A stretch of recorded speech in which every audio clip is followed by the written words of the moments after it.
Sir हमारे YouTube channel में आपका बहुत बहुत स्वागत है। Thank you. सर क्या सच में भगवान होते हैं?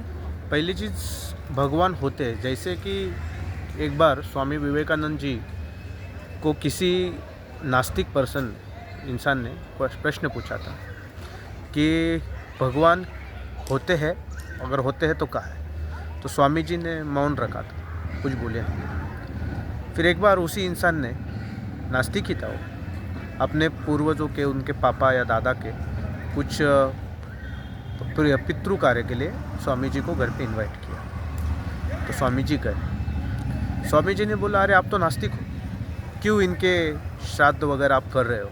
भगवान के ऊपर तो आपको विश्वास नहीं है, इनका फ़ोटो क्यों लगा के रखा है? ये तो नहीं है ना। जी तो इंसान ने बोला, ऐसे कैसे आप बोल रहे हो ये नहीं है? ये तो थे, इसके लिए मैं हूँ। तो ये मेरे दादाजी है, परदादा है, ये मेरे पिताजी है, तो इनको संभालना, इनका फ़ोटो रखना, ये तो मेरा कर्तव्य है। उन्होंने मुझे जन्म दिया था। तो स्वामी ने हंस के बोला, ऐसे ही हमारे भगवान हैं। वो है या नहीं है, ये प्रश्न पूछना नहीं चाहिए। वो थे, है और रहेंगे। वो है, इसके लिए हम हैं। बिल्कुल। इसके लिए भगवान होते हैं, और ढूंढेंगे तो हर जगह भगवान मिल जाते हैं। जी और मेरे गुरुदेव जो कहते हैं, मैं आपको एक अंदर की बात बता देता हूँ। बिल्कुल। जितने भी धर्म ग्रंथ हैं, जितने भी धर्म हैं, उनके जो ग्रंथ हैं उसको पढ़िए। और देखो, जैसे गौतम बुद्ध थे, वो ध्यान करते थे। जी भगवान महावीर थे, ध्यान करते थे। भगवान राम भी ध्यान करते थे, वो बलवान थे, शूरवीर थे। भगवान कृष्ण भी ध्यान करते थे। हर भगवान, आप देखो, भगवान शिव ध्यान मुद्रा में रहते हैं। मेडिटेशन करते हैं। ये सब जितने भी भगवान हैं, ये ध्यान करते हैं, मेडिटेशन करते हैं। फिर हमें प्रश्न पड़ता है कि किस भगवान का नाम ले रहे? भगवान किस भगवान का नाम लेंगे? बिल्कुल बिल्कुल। तो कोई बोलता है राम जी कृष्ण जी का नाम लेते हैं, कृष्ण जी शिव जी का नाम लेते हैं, है ना। शिव जी फिर कृष्ण जी का नाम लेते हैं, विष्णु जी का नाम लेते हैं, विष्णु जी ब्रह्मा का नाम लेते हैं, ब्रह्मा किसी गायत्री माता के नाम का जप करते रहते हैं। ऐसे हमने सुना है। लेकिन मैं आपको बता दूं, ये सब भगवान सिर्फ एक ही चीज़ का नाम जाप करते हैं और उसके ऊपर फोकस रखते हैं, जो आप में है, मेरे में है और उनमें है, आत्मा। सोल। ये सिर्फ सोल का ध्यान करते हैं, जिसको हम, अगर अभी आप देखो, what is present, what is future and what is past.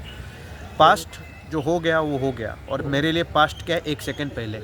जैसे मैंने अभी सांस ली, छोड़ी, मेरी बात ख़त्म हो गई। Present is important. फ्यूचर में मैं कितनी सांस लूँगा मुझे नहीं पता, बट अभी मैं जो सांस ले रहा हूँ वो मेरा प्रेजेंट है। और ये सांस जाती का है, ये जाती है अपने बॉडी के अंदर, और किसको मिलती है? तो ये सोल को मिलती है। इसके लिए ऑक्सीजन को प्राण वायु कहा गया है, क्योंकि वो प्राण से कनेक्टेड है। वायु तो है, वायु तो कार्बन भी है, कार्बन डाइऑक्साइड है, आपका नाइट्रोजन भी वायु है, हाइड्रोजन भी वायु है। लेकिन ऑक्सीजन को ही प्राण वायु क्यों बोला? क्योंकि हम जिंदा रहते इसके लिए नहीं, पेड़ भी जिंदा है, लेकिन ये अपने सोल से जाके बात करता है। तो ये जो सांस हम ले रहे हैं, ये अपने सोल से कनेक्टेड है। ये जितने भी भगवान है, ये वो आत्मा का ध्यान करते रहते हैं। उनको पता है कि आत्मा ही सबसे परम सत्य है और सबसे लास्ट सत्य आत्मा ही है। जब तक आत्मा है तो हम जिंदा है, आत्मा नहीं तो हम नहीं। और हमारे इधर महाराष्ट्र में दत्त भगवान का जो पंथ है, उसमें एक सबसे बड़े संत हो चुके हैं, मानिक प्रभु करके, जी जो हुमनाबाद मानिक नगर में थे, उनकी समाधि है। उनका एक भजन है, आत्मा एक कच्ची सर्वांतरी रहे। मतलब आत्मा सबके अंदर एक ही होता है। आत्मा को कोई अलग अलग रूप नहीं होता। वो कोई जात हो, कोई धर्म हो, सब कुछ, जो भी लोग जिंदा है, वो छोटा सा चींटी क्यों ना है या बड़ा हाथी क्यों ना हो, वो और हम सबके अंदर आत्मा, इसके लिए सब जिंदा है।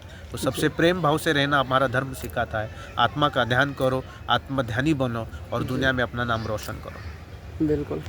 सर के लिए बहुत बहुत धन्यवाद, बिकॉज इन्होंने अपना कीमती समय दिया और बहुत ही गहरी बात थी, जो मतलब एक बहुत ही कम समय में इन्होंने बताया है। सर आपका बहुत बहुत धन्यवाद हमारे साथ जुड़ने के लिए। Thank you. बस प्रणाम भारत, जय हिंद, जय भारत।